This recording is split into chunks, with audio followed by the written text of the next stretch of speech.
पंचकुला के सभागार में मैं मनोज जोशी अपने साथी खेल जगत की जो प्रतिभाएं हैं उच्च स्तर की, उनके साथ आप सभी का हार्दिक अभिनंदन करता हूं, स्वागत करता हूं। जैसा कि आप जानते हैं कि एक कहावत खूब चर्चा में आई कि मेडल पेड़ पर नहीं उगते, इन्हें बनाना पड़ता है लगन से, मेहनत से, पूरी ईमानदारी के साथ। दंगल फिल्म का जो डायलॉग है ये खूब चर्चा का विषय बना था। मेरे ख्याल से अगर जितनी भी राज्य सरकारें हैं, अगर किसी ने अमल किया है इस पर तो वो हरियाणा सरकार ही है, और हरियाणा सरकार का हम हार्दिक अभिनंदन करते हैं इस बात के लिए। मैं आपका ज्यादा समय ना लेकर अपने गणमान्य अतिथियों से आपका परिचय करवा दूं। शुरुआत करेंगे हम लोग लेडीज फर्स्ट, प्रीतम रानी सिवाच। मैं चाहूंगा कि इनका मैं परिचय दूं तो आप तालियां लगातार बजती रहें इनके सम्मान में, क्योंकि इन्होंने राज्य का और देश का परचम लहराया है अंतर्राष्ट्रीय प्रतियोगिताओं में। प्रीतम रानी सिवाच न सिर्फ अर्जुन अवार्डी हैं, बल्कि इनकी दूसरी पारी एक गुरु की तरह, एक कोच की हैसियत से भी शुरू हुई, और ये द्रोणाचार्य अवार्डी भी हैं। 2002 में राष्ट्रमंडल खेलों में स्वर्ण पदक जीतने वाली टीम की ये सदस्य थी, जिस पर चक दे इंडिया फिल्म भी बनी। 1998 में जब बैंकॉक एशियाई खेलों का आयोजन हुआ, तब भारत को पदक जीते बहुत लंबा अरसा हो गया था। 13 साल से भारत को महिला हॉकी में कोई पदक नहीं मिल रहा था। इनकी अगुवाई में ये कप्तान थी उस टीम की, और भारत ने सिल्वर मेडल हासिल किया। उससे अगले वर्ष एशिया कप आया, वहां भी भारत ने सिल्वर मेडल हासिल किया। चैंपियंस चैलेंज कप में ब्रॉन्ज मेडल हासिल हुआ, और आज सिवाच हॉकी एकेडमी सोनीपत से देश को रिप्रेजेंट करने वाली करीब 20 से 22 लड़कियां हैं, और वो देश का प्रतिनिधित्व कर रही हैं। और टोक्यो ओलंपिक खेलों में जब भारतीय महिला टीम चौथे स्थान पर पहुंची, तो उसमें 3 खिलाड़ी इनकी स्टूडेंट थी। तो ये अपने आप में बहुत गर्व की बात है। धर्मवीर नैन जी हैं, ये किसी परिचय के मोहताज नहीं है। लेटेस्ट अगर इनकी उपलब्धियां अगर हम देखें तो अभी हाल में जो पेरिस पैरालंपिक खेलों का आयोजन हुआ, जब इन्होंने उसमें भाग लिया और भाग लेने के बाद ये उतरे, तो इनके गले में सोने का तमगा झूल रहा था, जो अपने आप में बहुत बड़ी बात, और देश का परचम इन्होंने लहराया अंतर्राष्ट्रीय मानदंडों पर, मानचित्र पर। इतना ही नहीं, जब पैरा एशियन गेम्स का आयोजन आया, वहां भी इन्होंने सिल्वर मेडल हासिल किया। जो पैरालंपिक में गोल्ड था, वो इन्होंने एशियाई कीर्तिमान के साथ स्थापित किया, और इन्हें हरियाणा सरकार के भीम अवार्ड से सम्मानित किया गया। मनोज कुमार जी बॉक्सर हैं, हालांकि मेरे बहुत करीब हैं, और थोड़ा मुझे सवाल इनसे पूछते हुए थोड़ा डरते हुए सवाल पूछना पड़ेगा, कहीं सीधा पंच इन्होंने लगाया तो मेरी बस खैर नहीं है। मनोज जी जो हैं, ये कॉमनवेल्थ गेम्स में 2010 में जो दिल्ली में आयोजन हुआ था, उसके स्वर्ण पदक विजेता हैं। लंदन ओलंपिक 2012 और रियो ओलंपिक 2016 में इन्होंने देश का प्रतिनिधित्व किया, कई मुकाबले भी जीते। वर्ल्ड चैंपियनशिप में ये 3 बार उतरे, और जो बाकू में, जो कि अजरबैजान का शहर है बाकू, उसमें 2015 में इन्हें पदक भी हासिल हुआ। तो मनोज जी YMCA बॉक्सिंग हो, वहां पर 2 गोल्ड 1 सिल्वर, और उसके बाद अगर हम बात करें साउथ एशियन गेम्स की, वहां स्वर्ण पदक। अगर मैं इनके स्वर्ण पदकों और पदकों का हिसाब रखने लगूं तो मुझे लगता है यह कार्यक्रम छोटा पड़ जाएगा, तो मैं इसको यहीं विराम दे रहा हूं। तो हम चर्चा शुरू करते हैं प्रीतम रानी सिवाच जी से। प्रीतम जी, पहला सवाल मेरा यह है कि आपके पास तो एस्ट्रो टर्फ भी नहीं है, दुनिया एस्ट्रो टर्फ पर, और उसके भी नए नए वर्जन आने लगे हैं, आप घास पर ही प्रैक्टिस करवा रही हैं अपनी स्टूडेंट्स को। कितना बुरा लगता है जब आप जाती हैं साई सेंटर में, स्पोर्ट्स अथॉरिटी ऑफ इंडिया के सेंटर में, और वहां से भगा दिया जाता है आपके बच्चों को कि नहीं, आपको आज समय नहीं है, आप जाइए। कितना बुरा लगता है, कितना कचोटता है आपको? जो मैंने ग्रास रूट पे काम किया वो बड़ी खुशी से किया, ये मेरा पैशन था, मेरा शौक था, क्योंकि देश में मेडल लेके और अवार्ड लेके तो बहुत खिलाड़ी हैं, अपने हरियाणा में तो बहुत हैं, लेकिन मेरा ये था कि मेरे को अर्जुन और मेडल मिला तो मैं देश को वापस लौटाऊं और मैं ग्रास रूट पे काम करूं। तो मैंने बड़ी खुशी से ये काम किया है। बट आप जैसे बता रहे हैं कि आपको कितना सामना करना पड़ा, भाई साई से भगा दिया, हम भगाना नहीं कहेंगे इस चीज़ को, उनकी भी कुछ ऐसी सिचुएशन है कि वो अलाउ नहीं कर सकते बाहर के बच्चों को। जैसे कि आप साई में भी जाते हैं या राई में भी जाते थे, राई स्पोर्ट्स स्कूल तो हमारे हरियाणा का है, उसमें भी हम लोग को प्रैक्टिस का समय जो है वो नहीं देते थे तो अपने अकॉर्डिंग हमें देते थे। लेकिन सिर्फ मैं ये बताना चाहूँगी कि मैंने सिर्फ देश को ये बताना चाहती थी कि कम सुविधाओं में भी और बिना ज़्यादा सुविधाओं के भी हम कैसे प्लेयर तैयार कर सकते हैं, इस एग्जाम्पल को लेके मैं चलती थी। मुझे बहुत बार बुरा भी लगता था कि मुझे ग्राउंड नहीं मिला या पीने का पानी नहीं मिला। कई बार सिचुएशन ऐसी भी आई है, मैं छोटी छोटी लड़कियों को राई में लेके जाती थी ऑटो से, 7 किलोमीटर सिटी से पड़ता था सोनीपत से, वहाँ पे पानी पीने का भी बंद कर दिया जाता था कि कल से बच्चे नहीं आएंगे। तो मतलब ये सब चीज़ें हमें क्या सिखाती है, हमें टफ बनाती है। मेरे को और टफ बनाया उस टाइम जब मैंने ये अकेडमी स्टार्ट की कि मैं और काम कर सकती हूँ। अगर जो मेरे सामने चैलेंज नहीं होते तो मैं ये काम नहीं कर सकती थी। तो मैंने इनको चैलेंज में लिया कि आज मेरे लिए पानी बंद कर रहे हैं, लेकिन एक दिन ऐसा आएगा ये मेरे से कहेंगे कि मैच खेलने के लिए लड़कियों को भेजो। और वो सिचुएशन आई मेरे साथ, वो स्थिति भी आई। तो मैं ये कहना चाहूँगी कि जो छोटी छोटी प्रॉब्लम्स आते हैं इनको हम और अच्छे से, मतलब जैसे अपनी हरियाणा सरकार को भी ये कहना चाहूँगी कि खिलाड़ी कहीं का भी हो, चाहे राई का हो, चाहे सोनीपत का हो, चाहे किसी भी उसका हो, खेलने के लिए है तो उनके खेलने के रास्ते नहीं बंद करने चाहिए। जहाँ भी उनको प्ले फील्ड मिले उनको अवेलेबल कराइए। कोई किसी का घर का ग्राउंड नहीं होता। और हरियाणा गवर्नमेंट तो हमारी खेलों में वैसे भी इतना अच्छा काम कर रही है, हर जगह आप देख सकते हो। तो ये चीज़ें मैंने चैलेंज में ली जिससे मैं एक काम कर पाई हूँ। बहुत बड़ी बात आपने कही। और धर्मवीर नैन जी हमारे साथ हैं। चैलेंज की बात हुई है तो चैलेंज से ही हम शुरुआत करते हैं। धर्मवीर जी, इससे बड़ा चैलेंज क्या होगा कि जब पश्चिमी जमुना लिंक नहर सोनीपत में आप स्विमिंग करने गए, आपने डाइव किया, पानी कम था, आपके सिर पर लगी और उस वक्त आप दर्द से कराह उठे और ऐसी पीड़ा हुई आपको कि आप 1 साल तक बिस्तर पर रहे। आपने कभी सोचा था कि आपका सफर इतना आगे बढ़ेगा कि आप कभी पैरालंपिक में गोल्ड मेडल जीत जाएंगे? उस सफर की कहानी हम आपसे जरूर जानना चाहेंगे। सबसे पहले सभी को नमस्कार। मैं अपनी जर्नी के बारे में अगर बताना चाहूँ तो जैसा सर अभी बता रहे हैं, 2012 में मेरे साथ एक हादसा हुआ था और वहाँ स्पाइनल कॉर्ड इंजरी हो गई थी मेरे को ऑन द स्पॉट। तो एक बार तो ऐसा लग रहा था कि अब जैसे ज़िंदगी ख़त्म ही हो गई है, अब कुछ नहीं बचा है। लेकिन ऐसे ही सबसे पहले तो मैं स्पाइनल कॉर्ड इंजरी सेंटर है बसंत कुंज में, वहाँ 6 महीने रिहैब के लिए गया। उसके बाद आने के बाद मेरी मुलाकात अमित सरवा जी से हुई और अगर वो ना होते तो शायद मैं गेम के बारे में ना तो सोचता और ना यहाँ तक पहुँच पाता। क्योंकि जो मेरी इंजरी थी मुझे यही नहीं लगता था कि मैं गेम तो छोड़ो, मैं घर से बाहर निकलना एक बड़ी दिक्कत वाली बात थी।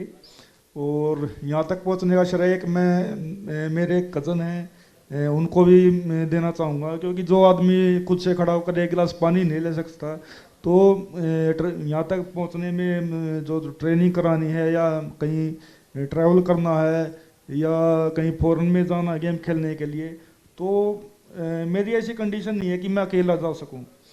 तो इसके पीछे बहुत लोगों का साथ रहा है। सबसे पहले मेरे गुरुजी हैं अमित सरोवा, मेरे कज़न हैं, मेरे परिवार का। तो इन सब लोगों का मतलब जितनी मेहनत मेरी है तो उतनी ही मेहनत इन लोगों की भी है। यहाँ क्लब थ्रो इवेंट बहुत लोग नहीं जानते। मैं चाहूंगा कि आप सबसे पहले तो ये बताएं, उनकी हॉकी को हर कोई जानता है, इनकी बॉक्सिंग को हर कोई जानता है, लेकिन आपकी जो इवेंट है क्लब थ्रो क्या है? और हमने सुना है कि उंगलियां भी आपकी काम नहीं करती हैं उस तरीके से, और आप किस तरह से उसको पकड़ते हैं, कितना बड़ा चैलेंज होता है ये? क्लब थ्रो के बारे में ज़्यादा लोग इसलिए नहीं जानते हैं क्योंकि ये एक 2 ही कैटेगरी में ये गेम होता है, एक F51 और एक F52। क्योंकि हमारी फिंगर में काम नहीं करती है तो गम लगा के और उसको थ्रो करना पड़ता है, इसलिए ज़्यादा लोग इसके बारे में नहीं जानते हैं। यानी इंजरी का जो है ये सबसे ज़्यादा प्रकाष्ठा होती है, मतलब इंजरी जो है जब बहुत ज़्यादा हो जाती है तो इस कैटेगरी में आप आते हैं? हाँ, इससे मतलब नीचे कोई कैटेगरी बनती ही नहीं है, ये सबसे लो कैटेगरी है। तो कितना वेट होता है आप जो इक्विपमेंट्स को फेंकते हैं? इसका 420 ग्राम वेट होता है क्लब का, और ये एक लकड़ी का इक्विपमेंट होता है। चलिए जी, हम आपकी शुभकामनाएं आपको देते हैं कि इसमें आप खूब झंडे गाड़ें और खूब रिकॉर्ड तोड़ कामयाबी आगे भी हासिल करते रहें। मनोज जी हैं मेरे साथ।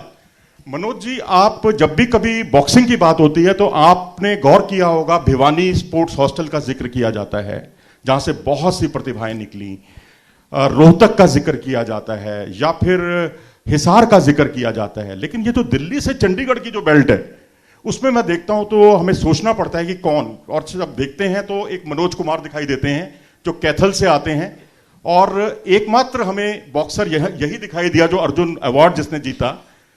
क्या वजह है इसकी कि आप इस बेल्ट में बॉक्सर नहीं निकल रहे हैं और अब आपने बॉक्सिंग की एकेडमी भी खोली है?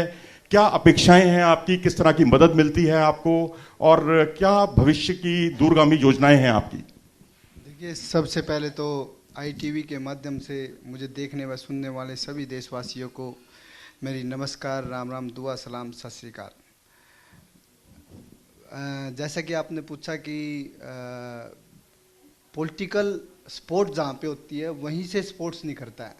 आपने रोहतक का जिक्र किया, भिवानी का जिक्र किया, हिसार का जिक्र किया, तो आप यहाँ से उठाओगे तो सभी पॉलिटिशियन, बड़े बड़े नेता वहीं से हैं, और तो वो अपने क्षेत्र को सपोर्ट करते हैं तो उठते हैं। हमें भी, मुझे भी काफ़ी उम्मीद है। ये तो आप बात थोड़ी पुरानी कर रहे हैं। अगर आज के कॉन्टेक्स्ट में देखें तो मेरे ख्याल आपकी जो GT रोड वाली जो बेल्ट है, हाँ, यहाँ से भी बड़े नेता निकल रहे हैं और बड़े नेता मुख्यमंत्री की कुर्सी तक भी पहुंचे। वो अभी आए हैं। जैसे कि मैं कैथल डिस्ट्रिक्ट में मेरा राजौंद गांव है। पिछले काफ़ी समय से मेरे गांव में आज तक कोई स्टेडियम नहीं है। कितनी बार मैंने प्रयास किया, और एक हल्का था पहले मेरा राजौंद, तो काफ़ी प्रयास किया। जो युवा हैं मुझसे काफ़ी उम्मीद करते हैं मेरे कोच के माध्यम से, राजेश कुमार जी के माध्यम से। और मेरे क्षेत्र की बात करें तो मेरे क्षेत्र से अभी माननीय मुख्यमंत्री नायब सिंह सैनी अभी बने हैं, तो वो काफ़ी डाउन टू अर्थ इंसान हैं और अच्छे मुख्यमंत्री हैं, और मुझे उम्मीद है उनसे कि आने वाले समय में कुरुक्षेत्र जो है खेलों का हब होगा, वो मेरे माध्यम से लगा लीजिए, क्योंकि मैंने वहाँ मनोज कुमार बॉक्सिंग एकेडमी खोल लिया है मेरे क्षेत्र को अपडेट करने के लिए, ताकि वहाँ से इतना सोना जीतने कि इस देश को फिर से भारत सोने की चिड़िया कहे। और हाँ जी, और मुख्यमंत्री साहब से भी मैं अनुरोध करूँगा, किसी दिन इनवाइट करूँगा आपके माध्यम से, इंडिया टीवी के न्यूज़ के माध्यम से रिक्वेस्ट करता हूँ कि आप आइए और एक सपोर्ट कीजिए। बाकी कुरुक्षेत्र को धर्मनगरी के साथ साथ खेलों की नगरी भी बनाने का बॉक्सर मनोज कुमार काम करेगा। चलिए, बहुत हमारी शुभकामनाएं जी। ITV नेटवर्क की जो सहयोगी कंपनी है प्रो स्पोर्टिफाई, उसने कुछ समय पहले बिग बाउट लीग का आयोजन किया था। बिल्कुल, उसके लिए मैं हमारे कार्तिकेय शर्मा जी को धन्यवाद कहूँगा, क्योंकि उन्होंने जो बॉक्सिंग को अपडेट किया। देखिए, नेशनल इंटरनेशनल लेवल के बड़े बड़े खिलाड़ी वहाँ खेल रहे थे, मैरी कॉम समेत, मनोज कुमार समेत, अमित पंघाल समेत सभी बॉक्सर वहाँ खेल रहे थे। तो उससे एक जो छोटे बॉक्सर हैं उनको ऊपर आने का मौका मिलता है, और वो एक इंटरनेशनल लेवल पर अपना प्रदर्शन मैच करते हैं कि हम इंटरनेशनल बॉक्सर के साथ कैसा खेल दे। तो ऐसे काम होते रहने चाहिए। मैं फिर से कार्तिकेय शर्मा जी को रिक्वेस्ट करूंगा कि आप दोबारा से लीग शुरू करवाएं और बॉक्सिंग खेल को अपडेट करें, और बॉक्सरों को एक अवसर दें ऊपर आने का।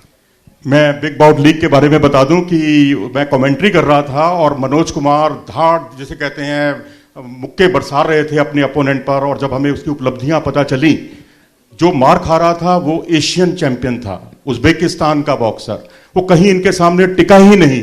5-0 से इन्होंने वो मुकाबला जीता था, 1 साइडेड मुकाबला जीता था। तो ये अपने आप में काबिल तारीफ बात है। शिवाज जी हैं, शिवाज जी से दूसरे क्रम में मैं जानना चाहूंगा। ठीक है, उपलब्धियों की बातें अपनी जगह पर हैं, लेकिन एक आपने जो है एक समाज सेवा का काम भी किया।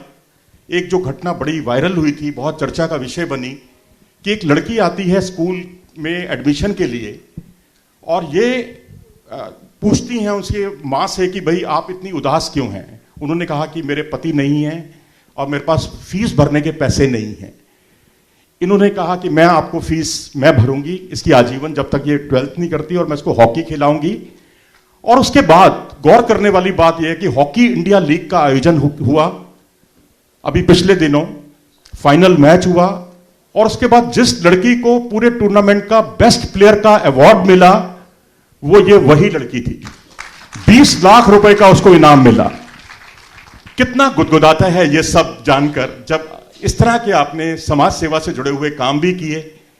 20 से 22 लड़कियां आपकी भारत का प्रतिनिधित्व कर चुकी हैं, और इतना ही नहीं 30 से 35 लड़कियों को ये सरकारी नौकरी भी दिलवा चुकी हैं। अपनी खेल की जो अदम इनके प्रयास हैं उससे वो लाभान्वित हो चुकी हैं। जी, जब मैं काम कर रही थी तो मेरे मन में एक विचार आया कि क्यों नहीं लड़कियों के लिए काम किया जाए, और यही सोच के मैंने सोनीपत में एकेडमी स्टार्ट की। लेकिन जब मैंने एकेडमी स्टार्ट की तो मेरे चारों साइड अंधेरा ही था, ऐसा नहीं था कहीं मुझे कुछ रास्ता दिख रहा था। लेकिन मैंने कहा स्टार्ट करनी चाहिए मैं, क्योंकि मैं खुद अपने जीवन में खेली तो हर खिलाड़ी के लाइफ में संघर्ष होता है। जैसे धर्मवीर ने बताया, मनोज ने बताया, हम लोग के पास और 20 साल पहले कोई सुविधा नहीं होती थी, आपको पता, गांव से शहर में आना। तो मेरा ये ड्रीम था कि जो मेरे को प्रॉब्लम्स आई वो लड़कियों के ना आए। तो ये एक पहला ग्राउंड सोनीपत में जो सिर्फ महिलाओं का ग्राउंड है, लड़कियों का ग्राउंड है, और मेरी बड़ी इच्छा थी मैं यहाँ काम करूँ। जब मैंने स्टार्ट किया तो उसमें ग्राउंड भी नहीं था, गाय भैंसे उस ग्राउंड में चल रही थी। तो मैंने वहाँ स्टार्ट किया, 5-6 लड़कियाँ बुलाई। फिर हमारे साथ प्रॉब्लम फाइनेंशियली है, भाई पैसा कहाँ से आएगा, पैसा कहीं से नहीं है। मैं छोटे छोटे टूर्नामेंट अपनी टीम के साथ खेलती थी जहाँ में 10,000 11,000 रुपये मिलते थे। मैंने ऐसे करके वो ग्राउंड स्टार्ट किया था, और ये सोचा था मैं यहाँ समाज सेवा करूँगी, किसी से पैसा नहीं लूँगी। मेरे उस ग्राउंड को 22-23 साल हो गए आज, मैं कभी किसी से पैसा नहीं लेती, फ्री सेवा करती हूँ, और इक्विपमेंट्स किट सब खुद प्रोवाइड करती हूँ, चाहे जैसे मर्जी मैनेज करूँ। उसी में जैसे सर ने बताया भी ज्योति लड़की का जिक्र हो रहा था, एक इससे पहले नेहा गोयल भी है जो ओलंपियन हो चुकी है, चाइल्ड में कैप्टन भी थी। तो सभी लड़कियां बड़ी गरीब फैमिली से आती हैं, जो भी बच्चा आता फीस नहीं भर सकता, उसकी सबकी फीस मैं कोशिश करती हूँ किसी से भी भरवाऊँ या मैं खुद भरूँ या मैनेज करूँ, उनको पढ़ाती हूँ। मैं बोलती हूँ पढ़ो भी खेलो भी, लड़कियों के रास्ते देखती हूँ। तो ऐसे ही ज्योति रुमावत है, मैं बच्चों की फीस भरने गई थी स्कूल में, जो और बच्चे हमारे हॉकी खेलते हैं जिनकी कम हो जाती है, फीस नहीं भर पाते, तो मैं खुद भर के आती हूँ ताकि पढ़ाई बीच में ना रुके। ऐसे ही ज्योति रुमावत अपनी मदर के साथ आई थी। वो लड़की, उसके फादर कुछ ही टाइम पहले एक्सपायर हो गए थे, और उसकी मदर रो रही थी, हाथ जोड़ रही थी मैडम से, मेरी लड़की का एडमिशन कर दो। तो मैं पूछ रही मैडम क्या हुआ, बोल रही ऐसे ऐसे फीस नहीं भर पा रही है और लड़की का एडमिशन के लिए आई है। तो मैंने उनसे पूछा क्या आप अपनी लड़की को दूध पिला सकते हो 1 गिलास? बोलती हाँ पिला सकती हूँ। मैंने कहा आप हॉकी ग्राउंड में भेज दो। वो बेचारी डर गई, उसने सोचा पैसे लगेंगे। मैंने कहा पैसा नहीं लगेगा, आप इसको भेजो, फीस मैं भर दूंगी।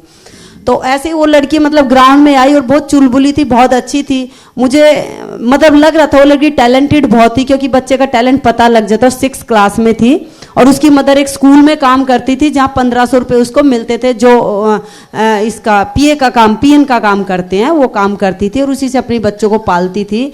और आप देखते जाएंगे उस लड़की को ऐसे ही देखते देखते मेहनत करते करते वो इंडिया की स्टार बन गई है। और सर ने जैसे जिक्र किया कि अब एचआईएल की बेस्ट प्लेयर भी बन गई है, और आज वो इंडियन ऑयल में ऑफिसर भी है। ऐसे ही हमारी नेहा गोयल भी ऐसी लड़की थी जो आज एचआईएल की कैप्टन बनी है। उसकी मदर एटलस फैक्ट्री को सब जानते होंगे सोनीपत में, 8-8 रुपए में वायर सीधी करती थी। तो मतलब ऐसे मेरे पास बहुत सारी लड़कियां आती है जिनको मैं सोचती हूँ कि भाई मैं स्पोर्ट्स के माध्यम से उनको रास्ता दिखाऊं। तो मेरे पास 40-50 लड़कियां जो जॉब लग चुकी है। और उस ग्राउंड की सबसे बड़ी बात सर ये है कि वो लड़कियां ही उस ग्राउंड को चलाती है। हम सब ने डिसाइड किया हुआ जो भी लड़की जॉब लगेगी पहली सैलरी उस ग्राउंड में दान करेगी। तो उसी से हम सब इक्विपमेंट सामान लेते हैं, और बड़े अच्छे से वो ग्राउंड चला हुआ। मेरे पास बहुत ज़्यादा सुविधाएं नहीं है। आज भी मेरे पास एस्ट्रोट्रप नहीं है, जो सर ने जिक्र किया। तो मैं आपके चैनल के माध्यम से यही कहना चाहूँगी सरकार से कि जहाँ इतने ओलंपियन हो या जहाँ इतने इंटरनेशनल खिलाड़ी निकल रहे हो, और जहाँ सिर्फ महिलाओं का ग्राउंड हो, हमारे यहाँ महिलाओं को पहला एप्रिशिएशन मिलता है कि उनको सबसे आगे रखा जाए। हमने तो अपने परिचय की शुरुआत भी आप ही से की है। इसीलिए तो मैं ये कहना चाहूंगी सरकार से, बस यही है कि वहाँ पे एक स्पेशल महिलाओं के लिए ग्राउंड दिया जाए, जिसकी हमें बहुत सख्त जरूरत है। नेहा, शर्मिला और निशा टोक्यो ओलंपिक खेलों में इनकी स्टूडेंट थी और उसने अब तक का सर्वश्रेष्ठ प्रदर्शन किया। चौथे स्थान तक पहुंची भारतीय महिला हॉकी टीम, जिनके बारे में कोई सोच भी नहीं सकता था। चलिए, हमने हरियाणा की उपलब्धियां और हरियाणा को हम सुझाव देते हैं, हरियाणा सरकार को भी। साथ साथ हमारे मंच का उद्देश्य यही है, हम सरकार की उपलब्धियां भी बताएं और साथ साथ भविष्य में कुछ कारगर कदम उठाए जाएं खिलाड़ियों के विकास के लिए, तो उससे अच्छी बात नहीं हो सकती। पेरिस ओलंपिक खेलों में जो 6 मेडल आए, आप देखिए 2% आबादी है देश की, हरियाणा में रहती है, उसने 33% भारत को पदक दिलाए, जो बहुत बड़ी उपलब्धि है। पैरालंपिक गेम्स जिसमें भारत को जितने स्वर्ण पदक मिले, उसमें 71% स्वर्ण पदक हरियाणा राज्य ने देश को दिलाए। सिल्वर मेडल अगर आप देखेंगे, 33% सिल्वर मेडल भारत को हरियाणा ने दिलाए। एशियाई खेलों की बात करें, जो हांगझाऊ में जो एशियाई खेलों का आयोजन किया गया, उसमें 106 पदक भारत को हासिल हुए थे, जिसमें 26% पदक हरियाणा के खिलाड़ियों ने दिलाए। इसी तरह से राष्ट्रमंडल खेल यानी कॉमनवेल्थ गेम्स का आयोजन हुआ, जिसमें भारत को 61 पदक हासिल हुए। 33 पदक जो है, 33% पदक हरियाणा के खिलाड़ियों ने दिलाए। मैं धर्मवीर जी, मेरा आपसे यही सवाल है, कभी आप 1 साल तक बेड रेस्ट पर थे, कभी आपने सोचा था पैरालंपिक का गोल्ड जीतेंगे, प्रधानमंत्री जी आपको फोन पर बात करेंगे? जो 4 अनुभव आपके प्रधानमंत्री जी के साथ हुए, कितना गुदगुदाते हैं आपको जिंदगी भर, और क्या कुछ सीखा आपने उन अनुभवों से? देखिए, यहाँ तक पहुँचने की तो बात बहुत दूर थी। शुरुआत तो एक यहाँ से हुई थी कि भाई एक टाइम पास हो जाएगा, घर से बाहर निकल जाएंगे, और दूसरा फाइनेंशियली हालत भी मेरी मतलब ठीक नहीं थी। तो मैं सच बताऊंगा यहाँ पे, एक ये भी था कि भाई अगर कोई कामयाब हो जाता है तो मतलब उसका कैशवार ठीक था हरियाणा सरकार में कि भाई, और जॉब भी ठीक ठाक था। तो ये 2 रीजन से मैं गेम में आया था। और प्रधानमंत्री जी से अभी पेरिस में मेडल आने के बाद जब मेरी फ़ोन पे बात हुई, तो उन्होंने मुझे बताया कि जिस दिन मेरा मेडल आया उस दिन गुरु पूर्णिमा थी, और मैंने ये मेडल अपने गुरु को ही डेडिकेट किया था। तो इसलिए उन्होंने मैं बड़ी सराहना की और मुझे बताया कि आप बड़े सौभाग्यशाली हो जो इस दिन आपका पैरालंपिक में मेडल आया। क्या बात। चलिए जी, हम शुभकामनाएं देते हैं कि अब आगे भी आप ऐसे इस सिलसिले को जारी रखें। मनोज जी, मेरा आपसे सवाल है कि आपने अब कुरुक्षेत्र में, अब आपकी दूसरी पारी शुरू हो गई है, इन्होंने 15 साल जो है बॉक्सिंग रिंग पर गुजारे बतौर इंडिया को रिप्रेजेंट करते हुए, और अगर इनके नेशनल गेम्स और नेशनल चैंपियनशिप को भी अगर हम जोड़ दें, हम जैसे कहते हैं ना कि 22 गज पर 20 साल या 22 साल सचिन तेंदुलकर रहे, ये भी बॉक्सिंग रिंग पर 23 साल तक रहे। 23 साल तक अपनी फिटनेस को बरकरार रखना बहुत बड़ी चुनौती होती है। मनोज जी, मेरा सवाल आपसे यही है कि अब आप शिवाज जी की तरह एकेडमी खोली है आपने, कुरुक्षेत्र में खोली है, जहां उतना टैलेंट अभी तक आया नहीं है, देखने को नहीं मिला है। कितना चुनौतीपूर्ण है ये काम, और हमने तो आपको कई बार राजनेताओं के साथ भी देखा है। पॉलिटिक्स में जाने का इरादा है क्या आपका? देखिए, पॉलिटिक्स का तो ऐसा है कि अगर कोई भी राष्ट्रीय पार्टी मौका देगी तो जनहित के लिए, लोगों की सेवा के लिए भाग्यवाली समझूंगा मैं अपने आप को, अगर मैं उस दौर पर चला गया तो। बाकी खेल की बात करें तो कुरुक्षेत्र में मैंने जो एकेडमी खोल ली है, जो 2 ओलंपिक में खेल पाया, मेरा वर्ल्ड रैंकिंग 6 रहा और ओलंपिक रैंकिंग 9 रहा। ऐसी बात नहीं है, मैं वर्ल्ड चैंपियन को भी हरा चुका हूँ, ओलंपिक मेडलिस्टों को भी हरा चुका हूँ और वर्ल्ड चैंपियन को भी हरा चुका हूँ, लेकिन मेरे नसीब में ओलंपिक का पदक नहीं आया। कहीं ना कहीं दर्द है। वो डर था या आपकी स्ट्रेट फॉरवर्डनेस? जैसे बहुमुखी प्रतिभा तो होती है, लेकिन आप बहुत ज्यादा एक्सट्रोवर्ट हैं, बहुत ज्यादा गलत को गलत कह देते हैं, वो भी कुछ कारण था? देखिए, आपके ना आगे बढ़ने के लिए अर्जुन अवार्ड भी आपको बहुत देर में मिला। देखिए, उसके लिए मैं शायरी के माध्यम से 2 वर्ड कहना चाहूँगा। बेबाक बोलने का तो वैसा है कि वो कहते हैं कि न जीने की खुशी न मरने का गम, न जीने की खुशी न मरने का गम, हिंदुत्व के लिए जीते मरते हैं, फौजी के बेटे राजा रोडवंशी हैं हम। क्या बात, क्या बात। और मेरे परिवार से हम 5 बॉक्सर हैं, 5 भाई बिल्कुल ग्रास रूट से उठे हैं। राजेश, मुकेश, जितेंद्र और चौथे कौन? मनोज और राजेंद्र।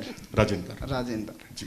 तो सारे भाई गवर्नमेंट जॉब पे बॉक्सिंग खेल की वजह से हैं, और बॉक्सिंग खेल ने हमें एक वर्ल्ड लेवल पर पहचान दिलाई।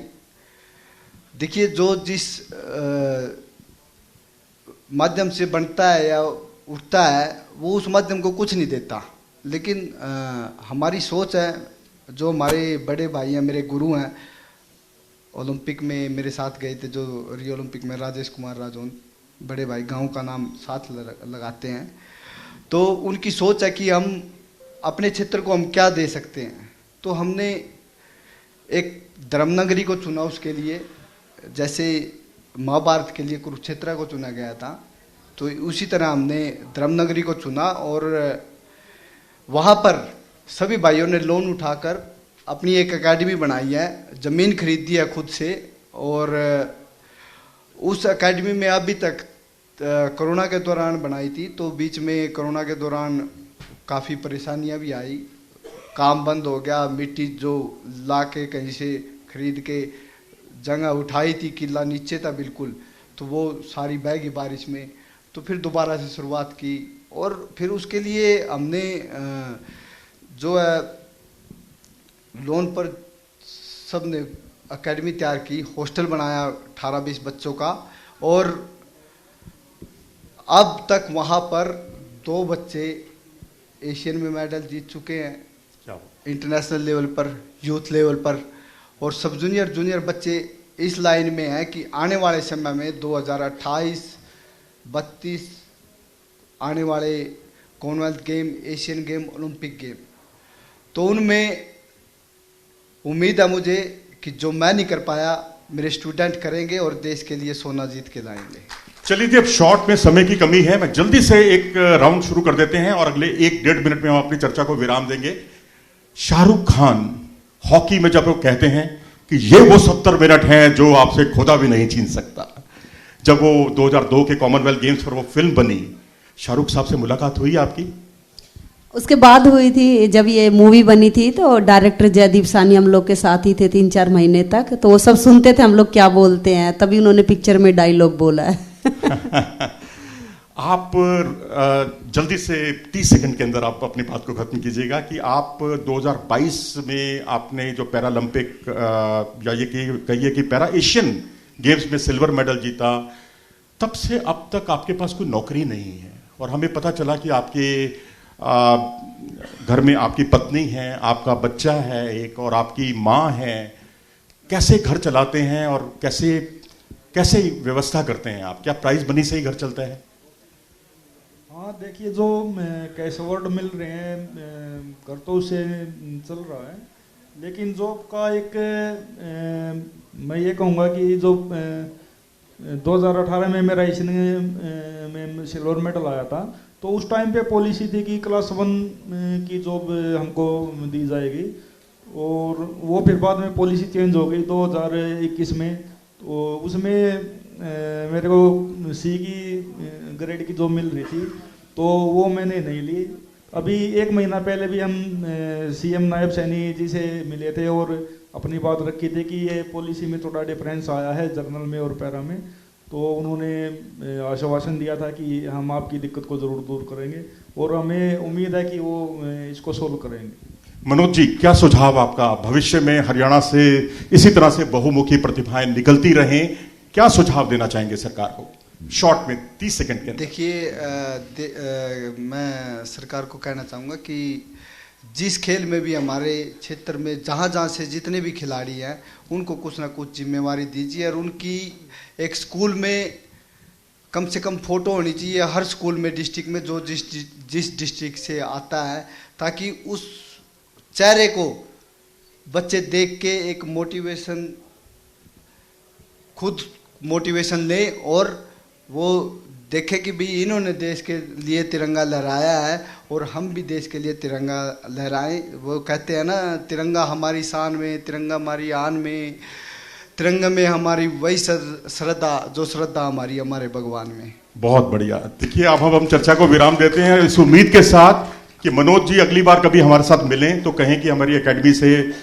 शिवाज जी की एकेडमी को वो टक्कर दे रही है। अब बहुत अच्छे हमारे प्लेयर निकल रहे हैं। शिवाज जी के लिए मैं दुआ करूंगा कि ITV नेटवर्क परिवार की तरफ से कि आप इसी तरीके से आगे बढ़ें और आपको एस्ट्रोटफ, जरूर एस्ट्रोटफ की सुविधा मिले जिससे आपको कहीं और जगह ना जाना पड़े और आप जल्दी से जल्दी एक अच्छा सा रोजगार आपको मिले, फिर हम आपके साथ बैठकर कॉफी पिएं। फिलहाल इस चर्चा में इतना ही है। देश दुनिया की बाकी खबरों के लिए देखते रहिए इंडिया न्यूज।